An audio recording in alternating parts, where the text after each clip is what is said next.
ঋত্বিকের সাথে রুক্মিণীর বিয়ের আয়োজন করল পারুল। আমরা এমনটাই দেখতে পারব আজকের পর্বে। চলুন বিস্তারিত জেনে নেই। শুরুতে দেখা যায় পারুল নিজে পৌঁছতে না পারলেও ঠিক কোনো না কোনো একটা ব্যবস্থা করবে, আর তারপরেই রুক্মিণীর সাথে ঋত্বিকের বিয়েটা দেবে এমনটাই বলছিল। এর মাঝখানেই দেখা যায় শিরিনের বাড়িতে রয়েছে টুগর। আর তখনই পারুল বলে, মোল্লার ভাই, তুমি চিন্তা করো না, তখন একদিন ঠিকই ফিরে আসবে। আর এরপর যখন ফিরে আসবে তখন একটা খাঁটি মানুষ হয়ে ফিরে আসবে, আর কোনো রকমের কোনো অসুবিধা হবে না। আর তাছাড়া ওর কোনো ক্ষতি করতে পারবে না।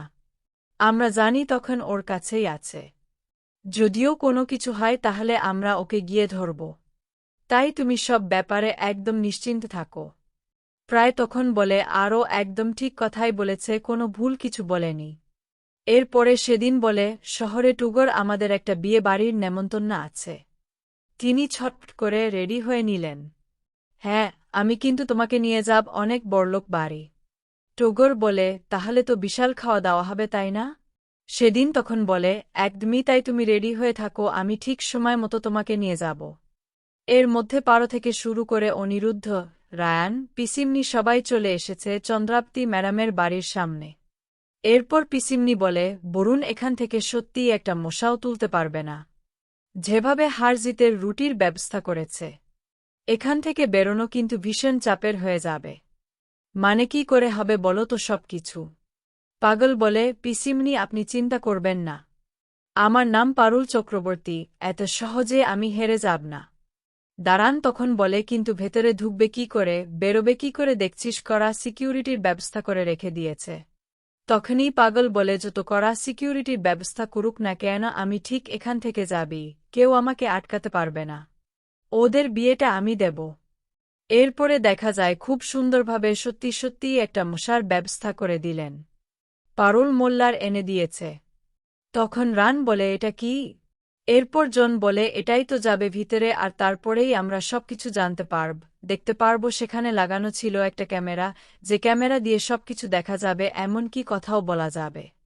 এরপরেই তাকে ছেড়ে দেয়, আর সে গুটি গুটি পায়ে হাঁটতে হাঁটতে পৌঁছে যাচ্ছে ভিতরে। অন্যদিকে পারুলরা ক্যামেরায় দেখতে থাকে কি কি হচ্ছে। তখন দেখেই ঋত্বিকবাবুর গায়ে হলুদের অনুষ্ঠান শুরু হয়ে গেছে। ঋত্বিককে গায়ে হলুদ মাখিয়ে দেয় সবাই।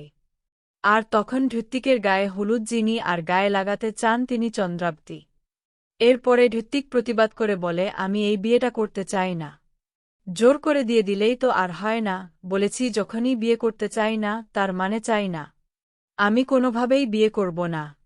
এই বলে হলুদের বাড়ি ফেলে দিয়ে চলে যায়। চন্দ্রাবতী বলে, আপনারা কিছু চিন্তা করবেন না, একবার বিয়েটা হয়ে যাক, তারপর এই সব ঝামেলা একদম মিটে যাবে।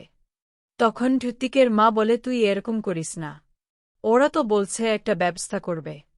তাহলে অন্তত এখন যদি সবকিছু শুরু করে দিস তাহলে কিন্তু সবটা ভালো হবে না, জানিস তো ঠাম্মিকে। এরপরেই দেখা যায় সবাই তো কড়াভাবে দুজনের সাথে কথা বলতে থাকে, যেন কোনোভাবেই বসু বাড়ির কেউ ভিতরে আসতে না পারে। এদিকে পারো তো বুঝে গেছে ভেতরে কি হচ্ছে, গুটি গুটি পায়ে সে চলে গেছে ঋত্বিকের কাছে। তখন ঋত্বিক বলে, আওয়াজটা হচ্ছে কোথা থেকে? এরপরেই ক্যামেরাটাকে হাতে তুলে নেন। আর তখনই পারুল কথা বলতে শুরু করে বলে, ঋত্বিকদা, আমি পারুল বলছি, আমি সবটা জেনে গিয়েছি কি হচ্ছে ওখানে।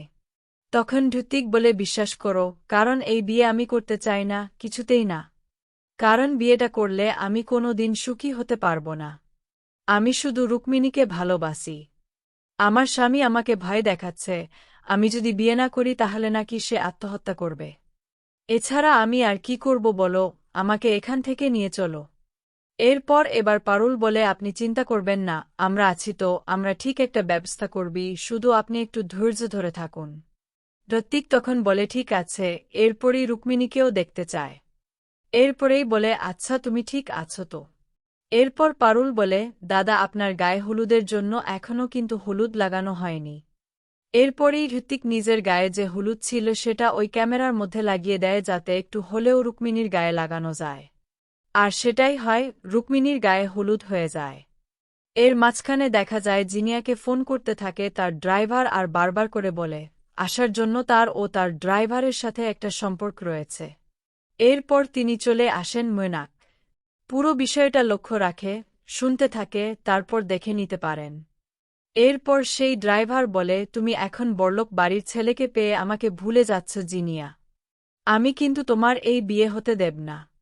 আর ঠিক তখনই জিনিয়া বলে, আরে বাবা তুমি ভুল বুঝছ, ওই ছেলেটা ঢতিক নিজের মুখেই স্বীকার করেছে যে সে অন্য কাউকে ভালোবাসে, ও কখনো আমাকে মেনে নেবে না। এই বিয়েটা হয়ে যাক, তারপরে আমি ডিভোর্সের জন্য ফাইল করব আর মোটা টাকা ক্ষতিপূরণ নেব, তারপর তুমি আর আমি একটা ভালো লাইফ কাটাবো, বুঝতে পারলে? তখন ড্রাইভার বলে, আমি কিন্তু তোমার কথায় খুব একটা ভরসা পাচ্ছি না। বিয়ের পরে যে তুমি আমাকে ঠকাবে না তার কি গ্যারান্টি আছে বলো তো? জিনিয়া বলে, দেখো এইটুকু বিশ্বাস তোমাকে রাখতে হবে আমার উপর, আর যদি না রাখ তাহলে আমি কিছু বলতে চাই না। এরপর সবটা ভিডিও করে নেয় আর বুঝতে পারে এই মেয়েটার একটা সম্পর্ক আছে অন্য ড্রাইভারের সাথে।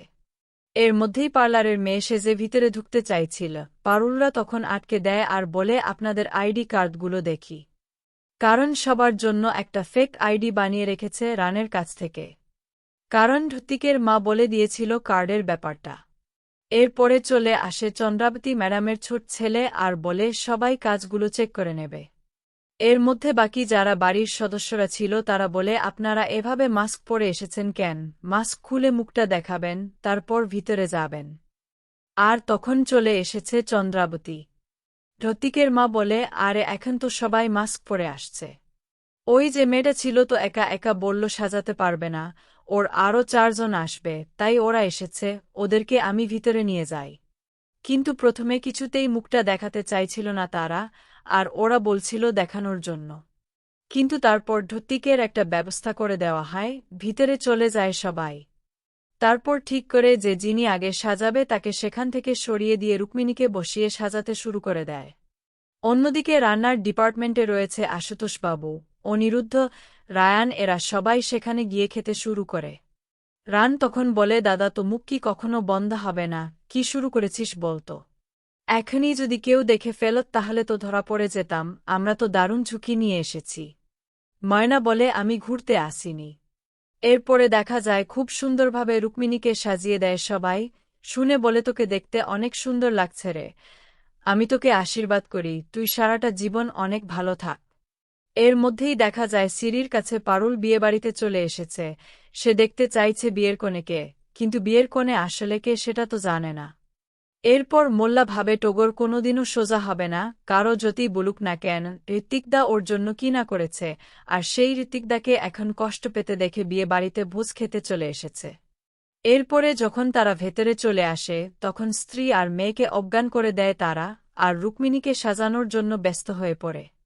সবকিছু সম্পূর্ণ হয়ে গেলে তাকে অদলবদল করে ঋত্বিকের সাথে বিয়ের ব্যবস্থা করে দেয়।